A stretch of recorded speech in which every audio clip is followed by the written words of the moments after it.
ಬಗ್ಗೆ ಸುದ್ದಿಯನ್ನ ನೋಡ್ತಾ ಹೋಗೋಣ. ಸರ್ಕಾರದ ವಿರುದ್ಧ ಅವರವರ ಶಾಸಕರೇ ಮಾತಾಡ್ತಾ ಇದ್ದಾರೆ. ಲಂಚ ಕೊಡ್ಲಿಲ್ಲ ಅಂದ್ರೆ ಕೆಲಸ ಆಗಲ್ಲ ಅಂತ ಅವ್ರ ಪಕ್ಷದ ಶಾಸಕರೇ ಹೇಳ್ತಾ ಇದ್ದಾರೆ. ಅವ್ರ ಬಾಯಿ ಮುಚ್ಚಿಸುವ ಬಗ್ಗೆ ನಮಗೆ ಆತಂಕ ಇದೆ ಅಂತ ಸರ್ಕಾರದ ವಿರುದ್ಧ ಮಾತನಾಡುವವರ ಮೇಲೆ ಕೇಸ್ ಹಾಕ್ತಾ ಇದ್ದಾರೆ. ರಾಜ್ಯಕ್ಕಾಗಿ ಅಷ್ಟೇ ಅಲ್ಲ, ಹಲವರು ಇದೇ ವಿಚಾರವನ್ನ ವಿರೋಧ ಮಾಡ್ತಾ ಇದ್ದಾರೆ.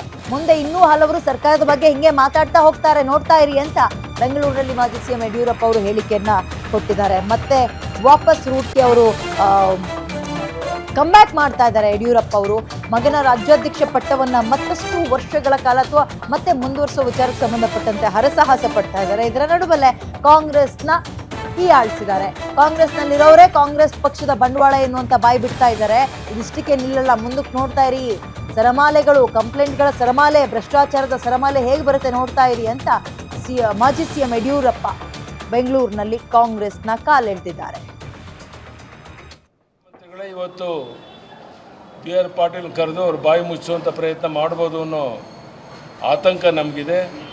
ಅದಕ್ಕಿಂತ ಮುಖ್ಯವಾಗಿ ಮೋಹನ್ ದಾಸ್ ಪೈ ಅಂತ ಹಿರಿಯರ ಬಗ್ಗೆ ಬೇರೆ ಬೇರೆ ಸುಳ್ಳು ಕಾರಣಗಳನ್ನು ಹೇಳಿ ಅವ್ರ ಮೇಲೆ FIR ಹಾಕುವಂಥ ಧೈರ್ಯ ಇವರು ಮಾಡ್ತಾ ಇದ್ದಾರೆ ಅಂತ ಹೇಳಿದ್ರೆ, ಅಂದರೆ ಈ ರಾಜ್ಯದ ಯಾವುದೇ ಹಿರಿಯ ಮುಖಂಡರುಗಳು, ರಾಜಕೀಯದಿಂದ ದೂರ ಇರುವಂಥವರು ಸಹ ಈ ಸರ್ಕಾರದ ವಿರುದ್ಧ ಮಾತನಾಡೋಕ್ಕಾಗಲ್ಲ ಅನ್ನುವಂಥ ಒಂದು ಭಯ ಹುಟ್ಟಿಸುವಂಥ ಒಂದು ರೀತಿ ತುರ್ತು ಪರಿಸ್ಥಿತಿ ಸಂದರ್ಭದಲ್ಲಿ ಯಾವ ರೀತಿ ವಾತಾವರಣ ಇತ್ತು ಆ ಸ್ಥಿತಿಯನ್ನು ತರುವಂಥ ಪ್ರಯತ್ನ ಈ ಸರ್ಕಾರ ಮಾಡ್ತಾ ಇದೆ, ಈ ಮುಖ್ಯಮಂತ್ರಿಗಳು ಮಾಡ್ತಾ ಇದ್ದಾರೆ.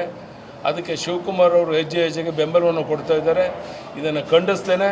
ಮತ್ತು ಇದೆಲ್ಲ ಸಂಗತಿಗಳನ್ನು ರಾಜ್ಯದ ಉದ್ದಗಲಕ್ಕೆ ನಮ್ಮ ಕಾರ್ಯಕರ್ತರಿಗೆ ತಿಳಿಸಿ ಯಾವ ರೀತಿಯ ಹೋರಾಟವನ್ನು ಮುಂದೆ ಬರೋ ದಿವಸಗಳಲ್ಲಿ ಮಾಡಬೇಕು ಅನ್ನೋದ್ರ ಬಗ್ಗೆಯೂ ಸಹ ಯೋಚನೆಯನ್ನು ಮಾಡ್ತಾ ಇದ್ದೇವೆ.